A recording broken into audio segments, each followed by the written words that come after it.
What's up, everybody?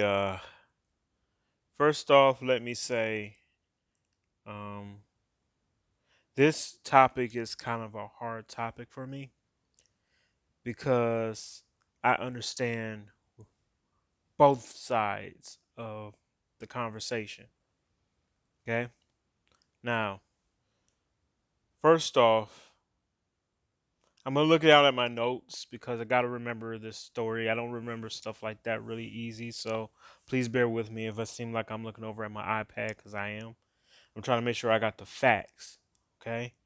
Um, so first off, this woman walks into this apartment and it's not hers. How she get in there? I still don't understand. How she got the door unlocked? I still don't understand. In any case, she walks into this apartment that she thinks is hers. And she just basically pulls out her gun. Sees him, pulls out her gun and shoots him to death. Okay? Did not check to see what apartment she was in. Did not care. You know, she did not administer CPR like she was trained to do. She did not care about his life.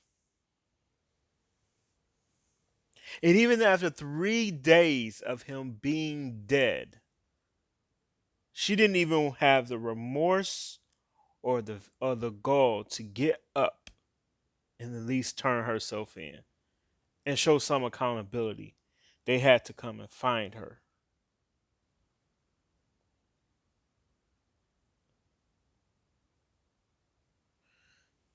And even after all of that, let's not get into the conversation that, like, the police department still argued, according to Vox, that she should still have her job.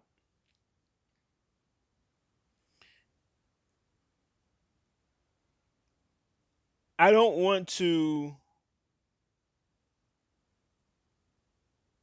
come into this conversation with emotionalism, but you can't help but feel some type of way when you know that here's this person who tried to kill, who purposefully killed somebody, show no remorse, and at the same time, walks into a place that wasn't hers, didn't check, she was incompetent or just callous. Either way, she didn't care enough to check to see what apartment she was in. And for that, a young black man has lost his life. It's angering, it's frustrating. It can piss you off because it's like, is there ever going to be a time when, or a place where a black person can be at peace? Can he be at peace in his own home? Can he be at peace in his own car? Can he be left alone? That question lingers in my mind, you know. And when I watched this case unfold,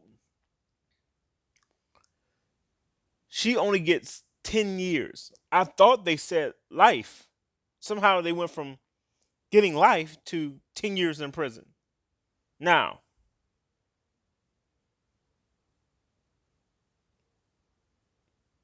no matter how a person may feel, police officers tend to get lesser sentences than people in lower position. So, my thing is, this is something that really irks me. Why is it that police officers are so above the law that even when they're sentenced to a lighter sentence, than the average citizen. When because they're in leadership, they should be getting a stronger sentence when they mess up. But they don't, especially when it's in the case of young black men. Now, that I have said what I said about this woman, I think she should have got life in prison. I'll say it again. She should have life in prison. She took a person's life without even feeling any remorse and went so far in as to make sure that she didn't even call the police. She didn't call for backup. She went into this person's home, opened fired, and then felt a certain type of way about it and didn't say nothing. Didn't try to revive the man, didn't try to resuscitate him, didn't call the ambulance to make sure that somebody would be there for him. Didn't do none of that. She just didn't care. She was callous. And she should spend the rest of her life in prison because if one of us civilians would have done it, that same thing, you'll be in jail for at least 40 years. At least, at minimum. So that now that I got that meat out the way, this is where I'm going to come from the young man's perspective.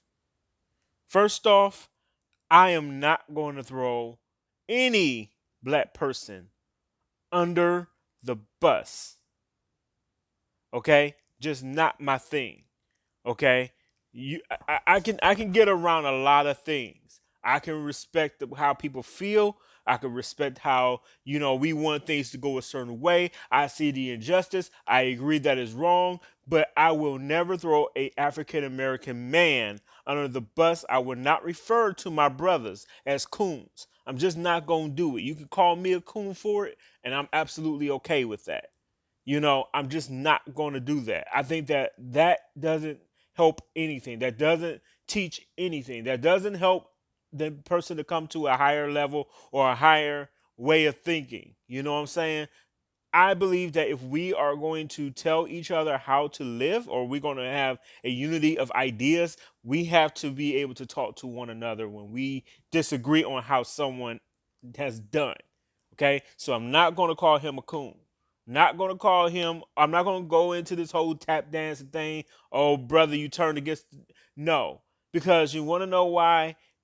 Death is an amazing thing, people. Death is not like, any other point in life. And how people deal with death is different for each person. No two people is going to deal with death the same way. I can't ask you to mourn the same way that I mourn. And just because a person go to a funeral, I've seen people go to a funeral and not cry. I've seen a person, me, when my father passed, I didn't cry. I literally sat there at his memorial service, just sitting there. I had no emotion. I had nothing to say. I had no words. I had nothing that I could felt like I could have brought to the situation. I felt like I had no value for the conversation at the moment. Flash forward to today, yeah, I could talk easy. But that first I was so out of it, man. And let's not even get into like my grandma. My grandma passed. I couldn't find words. You know, I couldn't really find words. So everybody mourns differently. Everybody handles death differently. Some people cry really hard. Some people hurt really hard. Some people go into themselves. Some people get numb. You just can't tell a person how they should feel. And when something traumatic happens, like a person loses a parent, a brother, or someone close to them like that, a immediate family member, you really can't say how they should react. What this is not the time to talk about being black. Okay? That's not the time to you try to put on that strong face, you try to put on that thing, and you know what? I commend him for going to what he knows best, which is his faith. Okay? Some people don't understand how that works, and that's fine. If you don't have a Christian belief or you don't believe in Christ, that is your personal choice, and that's cool. Nobody's hating on you for that.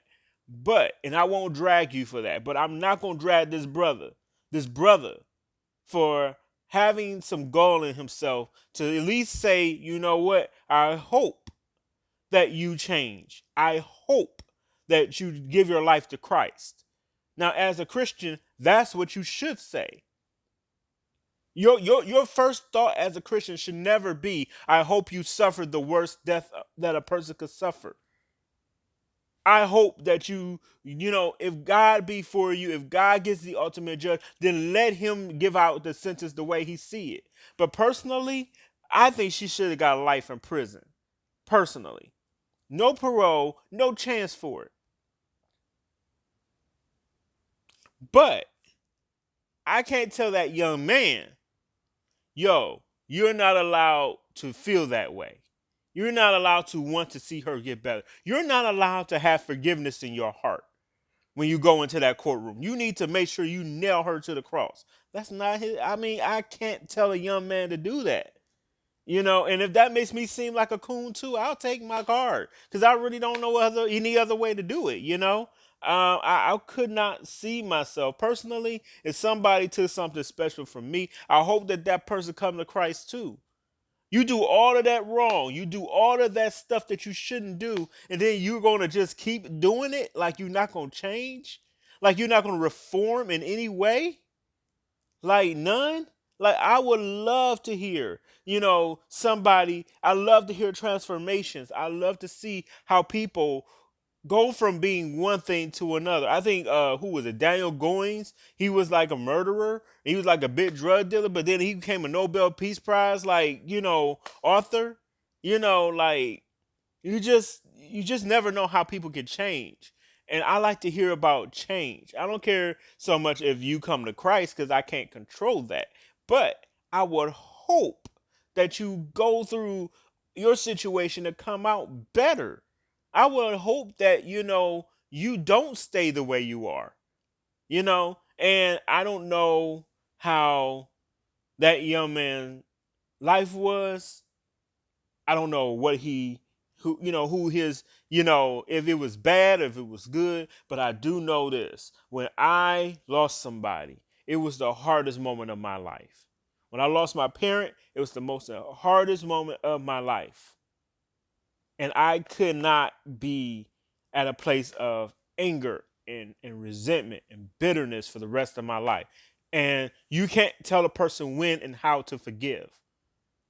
Yes, he hugged her. So what? So what? Yes, the judge got up and hugged the woman. Now, that to me was more out of place than the brother on the stand. Now that was telling. The sister that was fixing her hair, that was telling. Those two people. Now them folk you can say something about because ain't no way in the world should I be seeing no judge up there hugging these people. Like the judge who is supposed to remain impartial and out of her emotions. Okay? She got personal.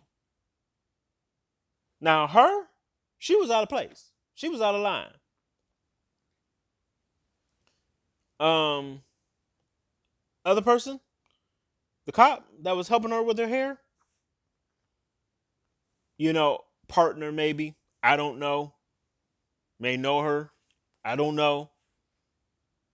She wasn't in the trial, so I guess that's just another cop being with a cop. Remember, these folk work together. 9 times out of 10, that judge has seen her a couple of times too. So, mm. But people who mourn, I ain't gonna drag that brother. Not gonna drag him. I'm not gonna drag that judge, but I do look at her suspect because she seemed like she was a little personal, and that's something that you can't be as a judge. As that other young lady helping her with her hair, as y'all can tell, I'm not gonna call them coons. Not gonna do that. That's not my way. That's not my MO. So if you're looking for that, I'm the wrong brother for that. I'm not going to call no brothers and sisters out of their name. That does not, to me, make us a better community. That just makes us look silly. Now, do I think that there's some brothers and sisters that do some reprehensible stuff? Yes. And you don't have to turn against our community in that way to be doing it either. But to be sitting here dragging a young man for how he chose to mourn, to me, that shows what you are like and what type of person you are. Because honestly, anybody that would be mad at a young man for trying to move on and do whatever you want, see, yeah, y'all was cool with people crying on the stand and asking for the woman to die. Everybody cool with that. But the one time somebody wants to see some mercy, oh, that's a problem. See, no, I ain't for that. Nope. That young man did what he felt was best for him. And if that helps him to grow and become a better person, then God be with him. And you can say whatever you want. I don't even care. My channel been up for a long time. Y'all can flag this video 1,000 times. What y'all gonna say about my channel? My channel talk about Dragon Ball Z and video games. Okay? Like Jesus every now and again and all of that. I ain't never hide, nor would I ever hide about being Christian. So I'm glad that that young man had enough in him to forgive somebody. I will never be mad at that. That is exactly what Christ would preach. But I do think that that judge is wrong. I think she should have got a tougher sentence and that she should have been in jail for the rest of her life. Amber Guyger got off again. That's a problem in this country. The police do not get the sentences that they deserve, and that has to change.